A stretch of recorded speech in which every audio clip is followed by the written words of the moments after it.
पुढची बातमी शेतकऱ्यांसाठी अत्यंत महत्त्वाची बातमी आहे। कर्जमाफी योजनेचा लाभ मिळणाऱ्या शेतकऱ्यांना नमो शेतकरी महासन्मान योजनेचा लाभ न देण्याचा निर्णय सरकारने घेतलाय।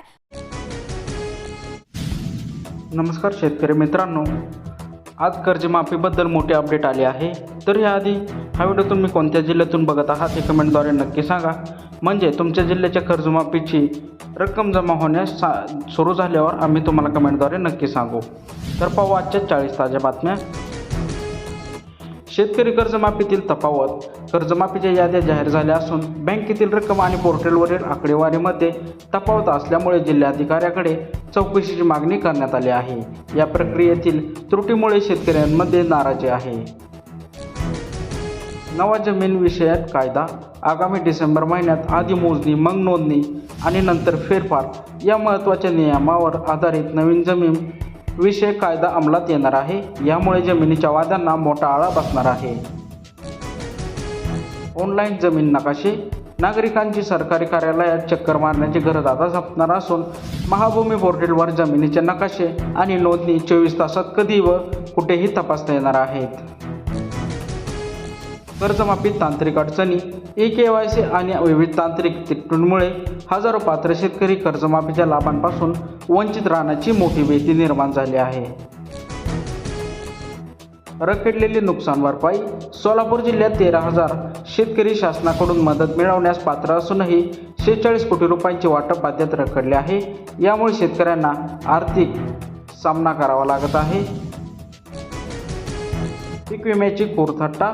धाराशिवमध्ये शेकडो रुपये खर्च करूनही पीक विमा भरल्यानंतर एका शेतकरी दाम्पत्याला केवळ 211 रुपये मिळाल्याने संतप्त प्रतिक्रिया उमटल्या आहेत। अमरावतीत कर्जमाफी व KYC। अमरावती जिल्ह्यातील 76,976 शेतकरी कर्जमाफीस पात्र ठरले असून प्रशासनाने त्यांना लवकरात लवकर ई-KYC प्रक्रिया पूर्ण करण्याचे आवाहन केले आहे। नुकसान भरपाईसाठी आंदोलन। अतिवृष्टीग्रस्त शेतकऱ्यांच्या मागण्यासाठी आणि हेक्टरी 50,000 रुपये भरपाई मिळवण्यासाठी काँग्रेस आणि महाविकास आघाडीचे धाराशिवमध्ये आक्रमक आंदोलन सुरू आहे। लाडकी बहीण योजनेचा निधी। रक्षाबंधन किंवा 15 ऑगस्टच्या पार्श्वभूमीवर लाडक्या बहिणींच्या खात्यामध्ये मागील व चालू महिन्याचा मिळून एकत्रित 3,000 ते 4,000 रुपयांचा हप्ता जमा होण्याची शक्यता वर्तवली आहे। गोपीनाथ मुंडे शेतकरी अपघात योजना। राज्य सरकारने अत्यंत लोकप्रिय असलेल्या गोपीनाथ मुंडे शेतकरी अपघात सुरक्षा सानुग्रह अनुदान योजनेला आणखी 3 वर्षाची मुदतवाढ दिली आहे। हळदीला उंचकी भाव। वाशिम जिल्ह्यात हळदीला 18,350 रुपये तर रिसोड तालुक्यात 18,505 रुपये प्रति क्विंटलला विक्रमी उंचकी दर मिळालेला आहे। कांदा व सोयाबीन दर। उमराणे बाजार समितीत कांद्यांच्या आवकात वाढ होऊन चांगल्या कांद्याला 3,000 रुपयांपर्यंतचा भाव मिळालेला आहे, तर बाजारभावात समितीत सोयाबीनला 7,225 रुपयांचा उच्चांकी भाव मिळालेला आहे। व्यावसायिक गॅस सिलेंडर सस्ता। व्यावसायिक वापराच्या गॅस सिलेंडर किमतीत थेट 194 रुपयाची मोठी घट झाल्यामुळे हॉटेल व्यावसायिकांना मोठा दिलासा मिळालेला आहे। कपाशीवर माव्यांचा प्रादुर्भाव। सततच्या पावसानंतर पिकांवर, विशेष कापूस पिकांवर माव्याचा आणि विविध रोगांचा प्रादुर्भाव वाढल्यामुळे शेतकरी चिंतेत सापडलेले आहेत। रानभाज्या व कटोल्याचे भाव। पावसाळ्यातील रानभाज्या आणि आरोग्यदायी कटोल्याचे भाव बाजारात थेट 400 रुपये प्रति किलोवर पोहोचला आहे, ज्यामुळे खिशाला ताण पडलेला आहे। PM किसान योजना। केंद्र सरकारच्या महत्त्वाच्या PM किसान सन्मान निधी योजनेचा कालावधी पुढील 5 वर्षांसाठी वाढवण्यात आला असून शेतकऱ्यांना मोठा आधार मिळालेला आहे। फळबाग लागवडीला अनुदान। पोकरा 2.0 अंतर्गत फळबाग लागवडीसाठी शेतकऱ्यांना शासनाकडून थेट 100% अनुदान दिले जाणार आहे, ज्याची मोठी घोषणा झाली आहे। साखरेचे वाढलेले दर। किरकोळ बाजारात साखरेचे भाव 51 ते 52 रुपये प्रति किलोवर गेल्याने घाऊक व किरकोळ ग्राहकांचे महिन्याचे घरगुती बजेट कोळंबले आहे। हवामान व मुसळधार पाऊस। पुणे, सातारा, कोल्हापूर, घाटमाता, यवतमाळ, वर्धा, भंडारा, गोंदिया, गडचिरोली आणि चंद्रपूर जिल्ह्यात विजांच्या कडकडासह मुसळधार पावसाचा इशारा देण्यात आला आहे। मोठा आर्थिक दिलासा देण्यात आला आहे।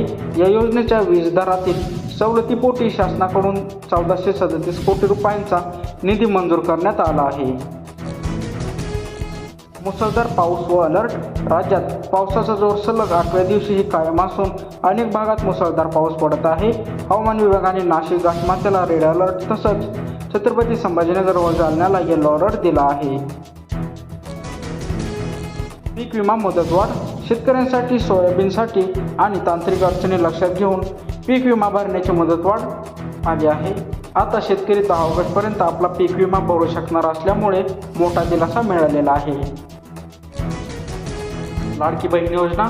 लाडकी बहीण योजनेच्या जुलै महिन्याच्या हप्त्याची प्रतीक्षा करणाऱ्या महिलांसाठी आनंदाची बातमी समोर आली आहे. 1500 रुपयांचा हप्ता 15 ऑगस्ट स्वातंत्र्य दिन रोजी पात्र महिलांच्या बँक खात्यात जमा होण्याची शक्यता आहे.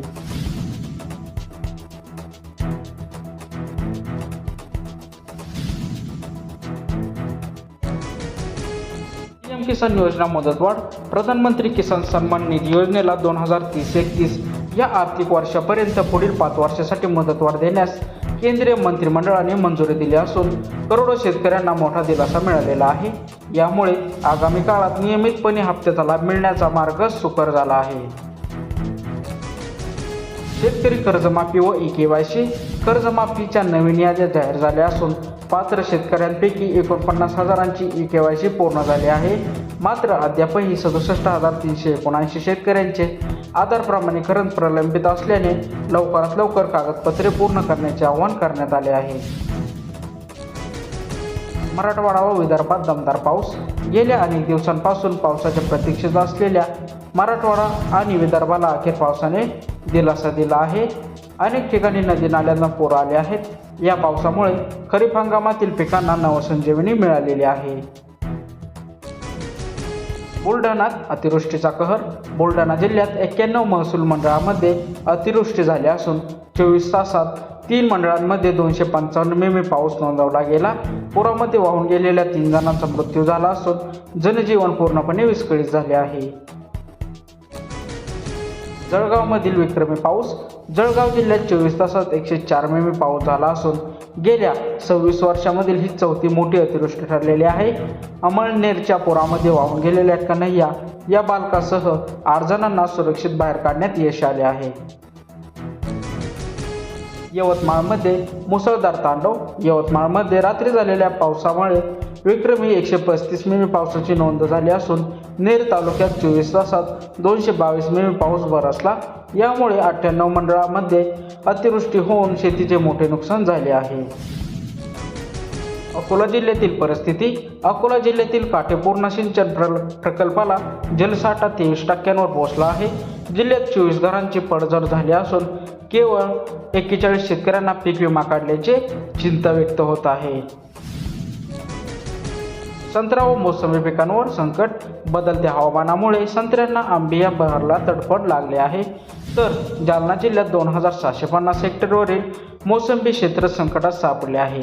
यामुळे उत्पादक शेतकऱ्यांचे आर्थिक गणित बिघडण्याची दाट शक्यता आहे. ड्रॅगन फ्रूटचे दर घसरले. बाजारात आवक वाढल्याने सर्वसामान्य ग्राहकांच्या आटोक्यात आलेले ड्रॅगन फ्रूटचे दर 300 रुपयांवरून थेट 60 रुपयांवर आले आहेत. ग्राहकांसाठी ही दिलासादायक बातमी ठरली असली तरी उत्पादकांना कमी मोबदला मिळत आहे. महावितरणाचा व्याज परतावा. लातूर परिमंडळातील 11,20,000 ग्राहकांना सुरक्षा ठेवीवर 13,36,00,000हून अधिकचा व्याज परतावा दिला जाणार आहे. महावितरणाच्या या निर्णयामुळे ग्राहकांना मोठा आर्थिक दिलासा मिळणार आहे. सोयाबीन